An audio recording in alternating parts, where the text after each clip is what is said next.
Good day, everyone, and welcome to our presentation on understanding social cognition and moral development.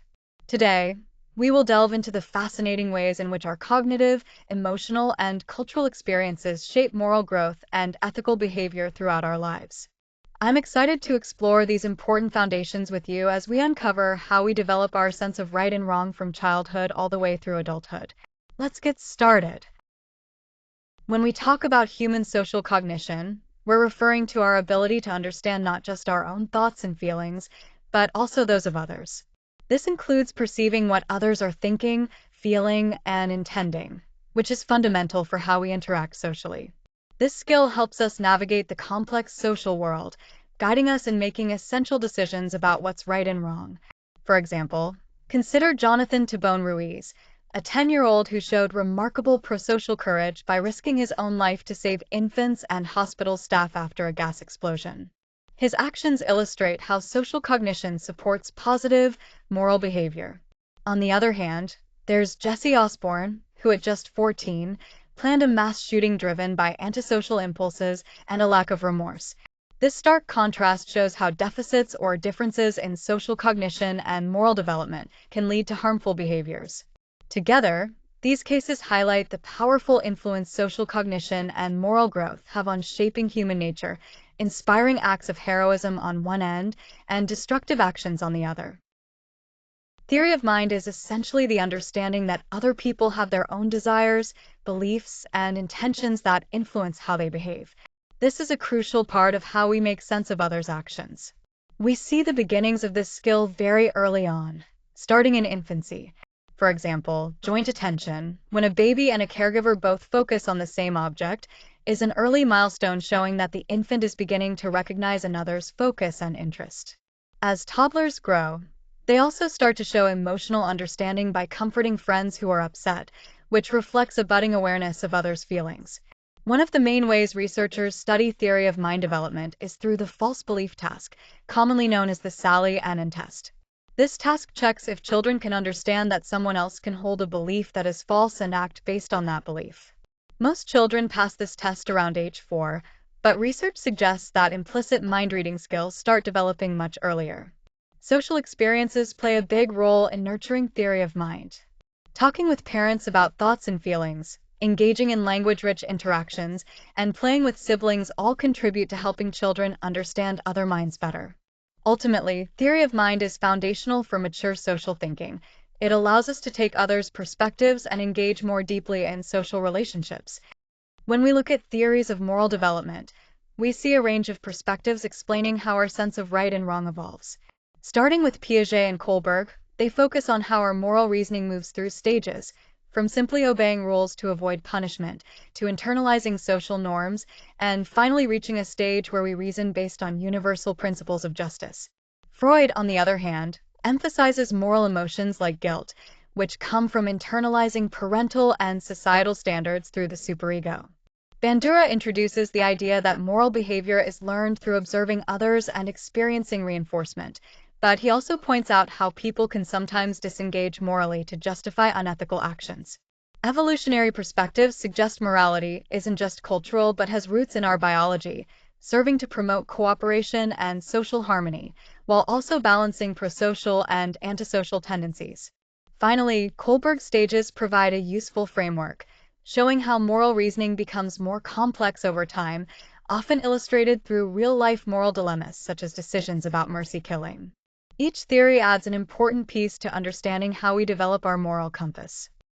When we look at the core of morality, it really revolves around emotions that motivate our actions. Emotions like empathy, guilt, pride, and even righteous anger play a huge role in why we behave morally. Even infants show early signs of empathy. For example, they can become distressed when they hear another baby crying, and as they grow, they begin to comfort others. By the time children reach toddlerhood, we start to see behaviors like helping and a sense of fairness emerging naturally. But it's important to remember that alongside these positive behaviors, humans also show antisocial tendencies. Physical aggression can appear quite early and is often driven by a need to achieve goals or defend oneself. Developing self-control is critical for moral behavior, and this self-control grows through socialization, shaped heavily by parenting styles and innate temperament.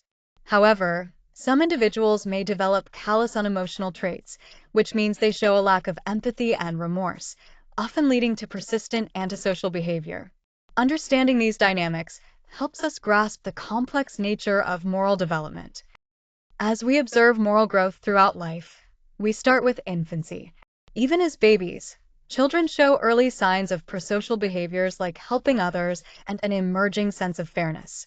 Interestingly, their impulsive and aggressive behaviors tend to decrease as they mature. Moving into childhood, moral judgments become more sophisticated. Kids begin to consider intentions behind actions and learn to differentiate between moral rules and social conventions. Their understanding of fairness also evolves, shaped by the context and cultural norms they experience. During adolescence, moral identity and reasoning become more refined. Teens shift from a self-centered viewpoint toward broader societal and even universal perspectives. However, some may engage in antisocial behaviors, influenced by a complex mix of genetics, social environments, and cognitive development.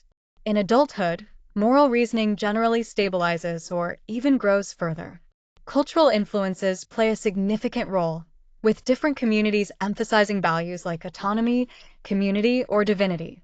The decision-making process often involves a blend of intuitive emotional responses and careful deliberation. Overall, moral reasoning, emotions, and behavior throughout life reflect ongoing social and cognitive growth that is deeply shaped by cultural and relational experiences.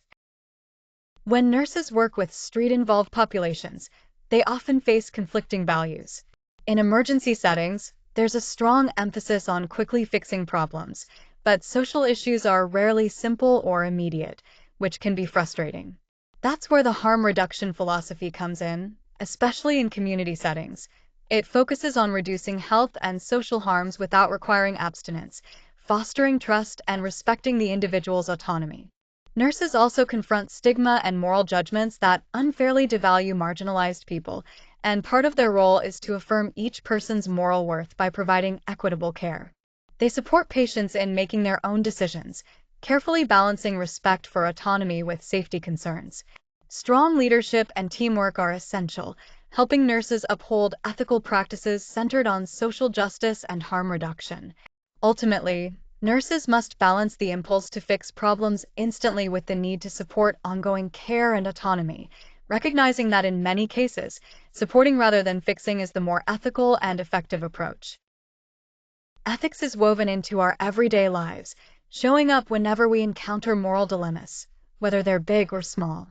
Each of us acts as an everyday ethicist, responding to these challenges based on our personal values and the social norms around us. However, many people haven't received formal training in how to approach ethical reasoning, which can make navigating these situations more difficult. Research shows that children and teenagers already have a sense of right and wrong, but they often miss out on the chance to openly discuss these issues at school because of concerns about controversy. That's why intentional ethics education is so important. When taught thoughtfully, it helps develop critical skills like reasoning, empathy, and respect, empowering individuals to deal with moral complexities and contribute to ethical communities. By integrating moral reasoning early and intentionally, we can promote positive social attitudes, reduce harmful behaviors, and ultimately build a safer and fairer society. Morality is a complex process that combines several important elements. First, it integrates our ability to think logically, our feelings and motivations, our interactions with others, and the cultural context we live in. Social cognition plays a crucial role here.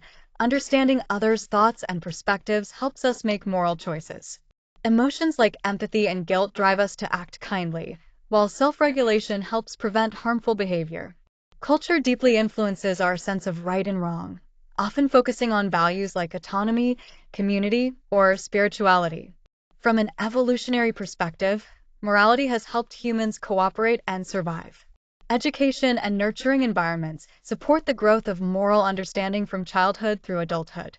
In practical settings like healthcare, morality guides actions that respect dignity and promote justice, such as harm reduction in nursing. Altogether, These aspects highlight why fostering moral development is essential for both individuals and society as a whole.